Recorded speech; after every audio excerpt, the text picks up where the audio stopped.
The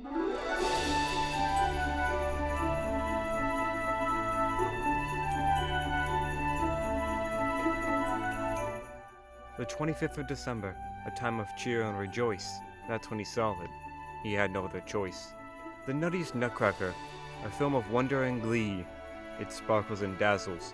It would allow him to set his Christmas spirit free. He rushed to watch it, thinking he knew where it would lead. The Nuttiest Nutcracker, a film by Diana Palama Eskenazi, who brought such hits as Pocahontas, The Hunchback of Notre Dame, and Snow White. So, where to begin? I was looking for a fun movie to watch for the Christmas season, something no one has ever seen, and that's when I saw it, shining like a beacon on the Google page. Now, when I saw this, I knew I couldn't go into that movie alone. It'd be a slugfest all the way through, and I wouldn't get the full Nuttiest Nutcracker experience. I had to get a friend. That's where Captain Diaz came to the rescue. Now, on to the most Christmas movie of all Christmas, The Nuttiest Nutcracker. The movie begins in a top-down view of a town we will never get a name for or any context on, along with who I can only assume is the fairy godmother. As we zoom in, we're presented with our main character, Marie. Marie and her brother, who we see here and will never see for the entirety of the rest of the movie, are with their uncle, who in the biggest cinema twist is Jim Goddamn Cummings.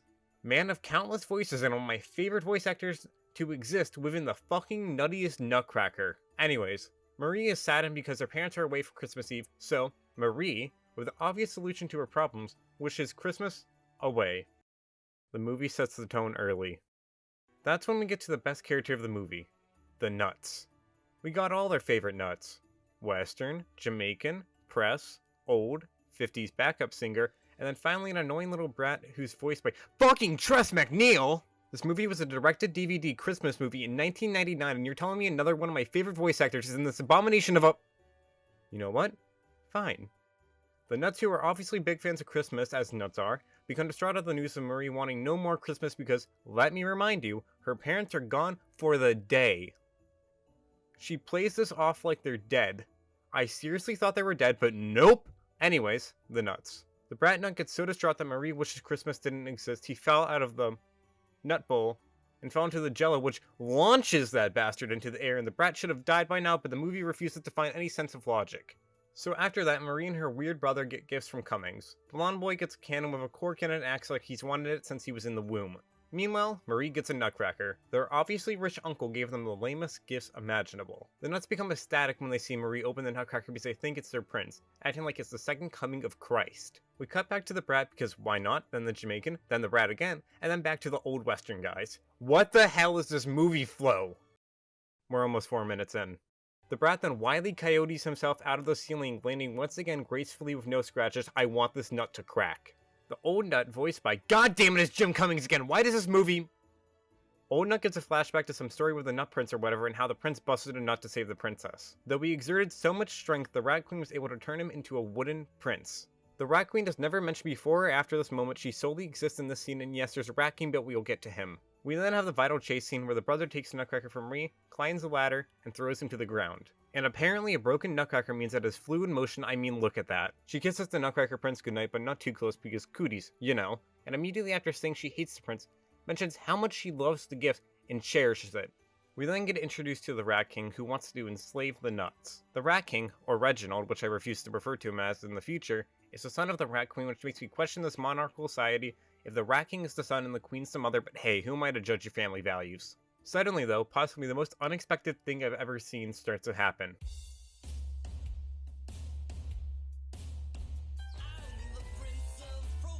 This guy gets his own musical number. It's nearly 2 minutes of the Rat King calling himself the Big Cheese. There was no damn setup, no reason, nothing about this had to be included. This movie had $84,000 and they decided to spend what I can only assume most of that on the musical.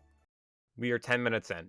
The Nutcrackers, who apparently have existed in this room now, appear to take on the Rat King. Dear God, what am I doing with my life? The Nutcrackers do nothing. They walk towards the rats and get trampled. What is their point? A distraction? The Rat King surely was already going to come towards you, so why the hell send out some Nutcrackers?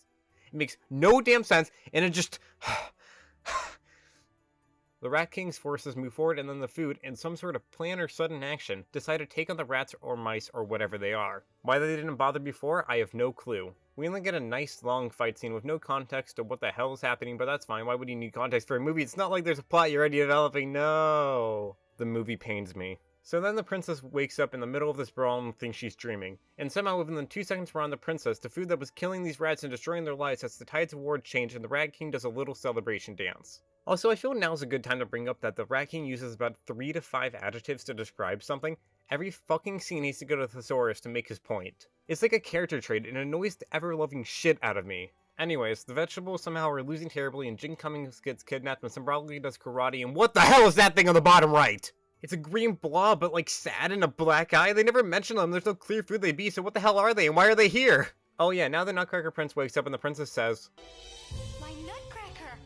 Oh, now I know I'm dreaming. Possibly the most annoying bit. I have no clue why it fills me with so much rage. The Nutcracker Prince encounters the Rat King and instead of taking out a Glock and shooting him, instead he gives him a stern talking to and the Rat King just says, You dare use that tone to me, Reginald, Mouse King, soldier, sailor, lover, and soon to be ruler of the entire Christmas kingdom? Once again with the several descriptive words, thanks. The prince falls for the oldest trick in the book, the I know we're dueling, but there's a falling star trick. A classic. Then once the prince says the Rat King's shoes are untied, the prince does nothing and the king makes another 10-second speech on how foolish the prince is for trying to trick him. Also, I gotta mention this scene, like look at the prince, you can't tell me that isn't the creepiest thing you've seen, right? Look at the prince's smile, it's just so... I digress. The Rat King then rambles about how he loves Marie, who responds by climbing up a ladder instead of killing the horny bastard who humps his way up a ladder to get to her. I feel that has to be said again, this guy humps so fast he can match a human's climbing speed. The princess acts afraid, but she's at least 5 feet taller than that slimy rat. She has so many options. But instead, her response is to take the tree topper and throw it at the king, but apparently the topper is this magical thing and I really don't know at this point. The Rat King then, in his typical masochist ways, asks her to throw it at him and instead she kicks him away like a normal person would have done by now, but hey, we're talking about Marie here. So the Rat King falls back first on some rat minions, definitely killing them, but sadly the Rat King lives. Thank God, it was starting to worry. Then suddenly Jim Cummings says, this shit. Uncle Drosselmeyer? It's time for a little Christmas spirit. Which I feel implies Jim Cummings knows something about the magic, but he refuses to ever mention it. Oh, Marie shrinks down to the size of the Nutcracker because why the hell not? Then as if Marie has no awareness of her surroundings, she thinks the tree's big. After she floated away from the tree and slowly shrunk, she cannot think a single damn thought, I swear. She even still thinks it's a dream at this point.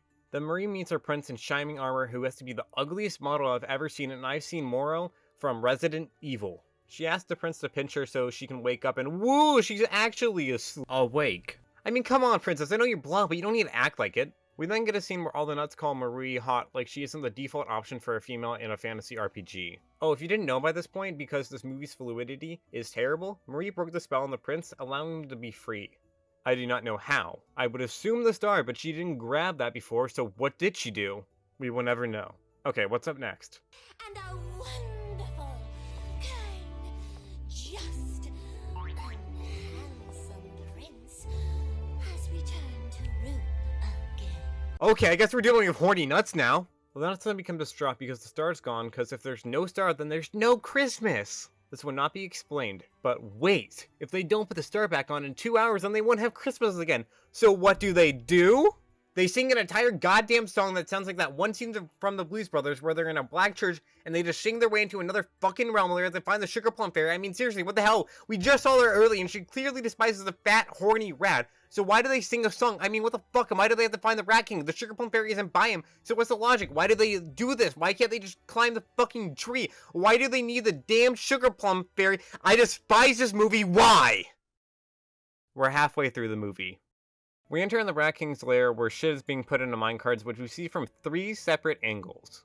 There's also a blade cutting the shit in half, acting like that does anything, and every time the blade passes, you just hear the cut of the blade, which makes no sense since it's only cutting either air or that liquidy substance, but you know, whatever. We then meet the Rat King, who is distraught that he fell off the ladder, to then describe Marie as, The royal head was hit.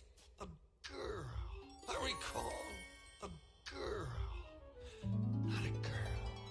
A goddess. The princess! And since he's so infatuated with her, he sends troops to get her so she'll love him. This makes sense. Anyways, we go back to the giant group of food who's spending a solid 20 seconds finding out where the hell they're going until the prince points out a sign that clearly shows that off my humanity is leaving my body. We then get a close-up of Marie's chest, and the Rat King rants about how powerful he will be.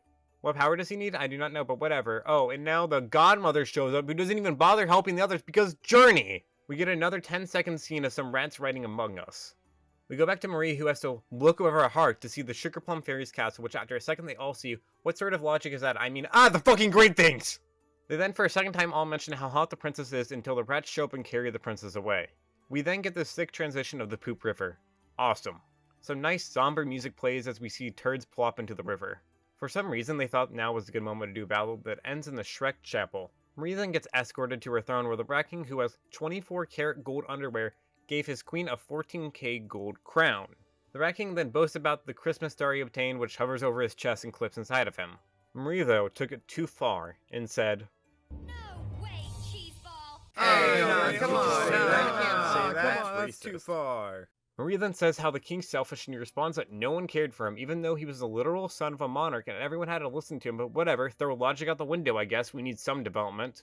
The prince then tries convincing everyone to help save the princess with him, but only him and the brat go, oh, but wait, they do go along! Wow, what a happy moment! Oh, we're at the castle and they're marching, and now it's the Rat King dancing to the Nutcracker song when the actual fuck is happening. Why are the beans still farting? Also, the prince moves with the weirdest movement, like, look at that, why is it so bothersome? Anyways, there's a painting of Adam and God, or whatever that is, but rats. The prince encounters the Rat King, the princess steals back the necklace. Fuck the green things! Okay, we're good. Fuck! There's a fight that lasts for 2 seconds as they lose miserably again, and when you look at the princess moves, might as well call him Mick Jagger. Marie escapes out a window, but the Rat King finds her, but she needs to jump on the vehicle, but she's scared. Oh no! She jumps and the Rat King chases her by killing one of his henchmen. For some reason at this time, the blades speed up for no reason, but that's important for later. We then see the people who were meant to save Marie working in the mines? I mean, oh fuck, he's there again! Oh, and good, Marie kills them all. Then...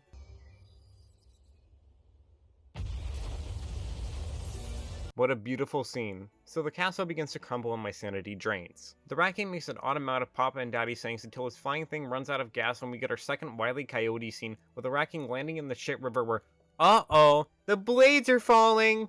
So you know what they do? Go back to save the guy that wanted the prince dead and tried forcefully marrying the princess.